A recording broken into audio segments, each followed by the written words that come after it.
Hello, everybody. Thank you for joining us on this week's E-News.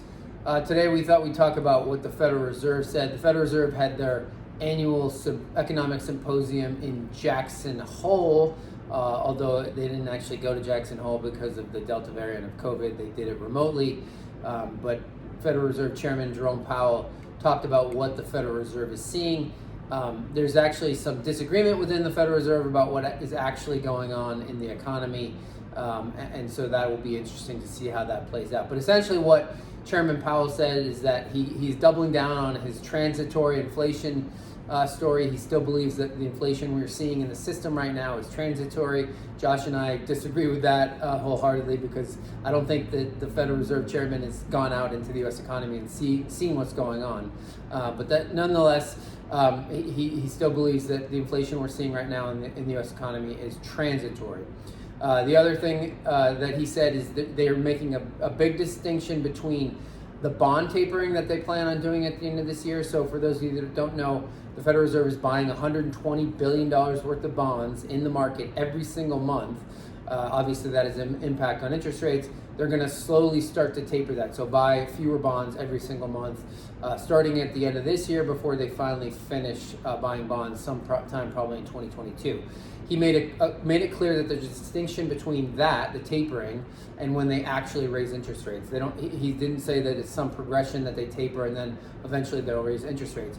In reality, that's probably what will happen, but he is really trying to, calm markets down, because the last two times the Federal Reserve tapered their bond buying or raised interest rates, equity markets sold off pretty sharply. And so the Fed is really trying to manage that with what they're saying and how they're going about saying it, so that the markets aren't surprised. So why are markets ripping higher today? Because essentially what the Fed has said is that we're going to keep the punch bowl spiked and risk assets are going to do well. And so Josh can talk about our portfolio and how our accounts are positioned in the current environment. Just to expand a little bit more on Tyler's point, we're pretty firm believers in the wage push inflation narrative, and that's over the relative medium term.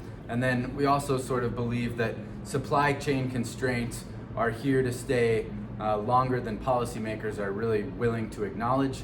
And I think they know that too. But in terms of asset allocation, how we've positioned, our emphasis on real estate investment trusts, small cap value as an asset class, which has typically been the most resilient relative to inflation pressures. You look back to the 70s and 80s as examples of that, but and also our emphasis on inflation protected bonds, relatively early to the game there for us as well. So from a portfolio positioning standpoint, we think that the market is too heavily discounting the rate of inflation that we're going to see over the medium term, and we've positioned portfolios accordingly. And here we are today, the reflation trade, which that emphasis on cyclicals and small value is outperforming as well. So we're heartened by that.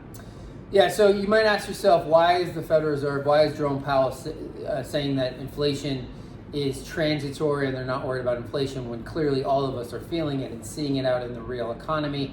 And one of the ways that you can deal with the giant debt load that a country has is to make your money worth less. And so I think even though the Fed chairman knows what's really going on in the economy, one of the ways that the U.S. government can deal with its enormous debt load is to have inflation.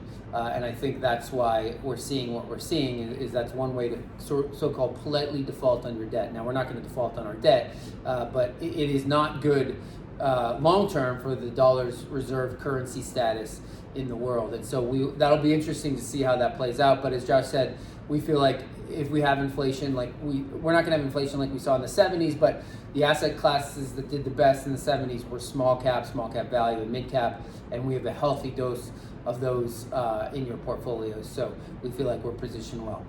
As always, if you have questions about your situation or concerns, you can always give our office a call, 800-743-0988, or you can email Josh or Tyler at northwestquadrantwealth.com. Until then, we'll see you in a couple weeks.